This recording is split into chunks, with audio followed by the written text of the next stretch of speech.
Hello बच्चों, let's read the question. The question says, when we produce goods by exploiting the natural resources, in which category of economic sector such activities come? Question में हमसे पूछा गया है कि जब हम नेचुरल रिसोर्सेज को एक्सप्लॉइट करके गुड्स को प्रोड्यूस करते हैं तो ये हमारे पास इकोनॉमिक सेक्टर के किस सेक्टर में हमारे पास जो है किस कैटेगरी में ये एक्टिविटीज़ आती हैं. Let's read about the answer. When we produce goods by exploiting the natural resources, it is an activity of the primary sector. ठीक है, अगर हम गुड्स को जो है प्रोड्यूस करते हैं नेचुरल रिसोर्सेज को एक्सप्लॉइट करके तो हमारे पास कौन से सेक्टर की एक्टिविटी है? ये हमारे पास प्राइमरी सेक्टर की एक्टिविटी है. It forms the base for all other products that we make. ठीक है, हमारे पास जो भी प्रोडक्ट हमारे बनते हैं उन सबका जो बेस है वो प्राइमरी सेक्टर प्रोवाइड करता है. प्राइमरी सेक्टर में हमारे पास most of the products we get are from the agriculture, dairy, fishing and forestry.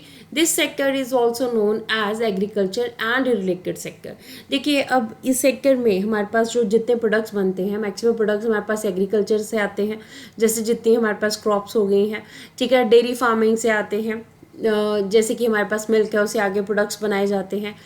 अब यहाँ पे हमारे पास जो है मीट भी आ जाता है. फिशिंग हमारे पास आ जाएगा, तो जो फिश मटेरियल है उसको यूज़ किया जाता है. फॉरेस्ट्री आ जाता है, वुड को जब हम फ्रूट्स को वुड को हमारे पास जो है लीव्स को यूज़ करते हैं. तो हमारे पास ये जितनी भी एक्टिविटीज़ है प्राइमरी सेक्टर में होती है मैक्सिमम ये एग्रीकल्चर और उससे रिलेटेड सेक्टर से रिलेटेड होती है, इसलिए इस सेक्टर को एग्रीकल्चर एंड रिलेटेड सेक्टर भी कहा जाता है. अब इस सेक्टर में हमारे पास प्राइमरी सेक्टर में क्या कुछ आता है? एग्रीकल्चर आता है, डेयरी फार्मिंग आती है, हमारे पास फिशिंग आती है और हमारे पास फॉरेस्ट्री आती है. So when we produce the goods by exploiting the natural resources, that is the category of primary sector. Primary sector में maximum हमारे पास agriculture से related activities होती है, इसलिए इसे agriculture and related sector जो है वो भी कहा जाता है. So this is the answer of the question. Hope so you understood the question as well as the answer. Thank you.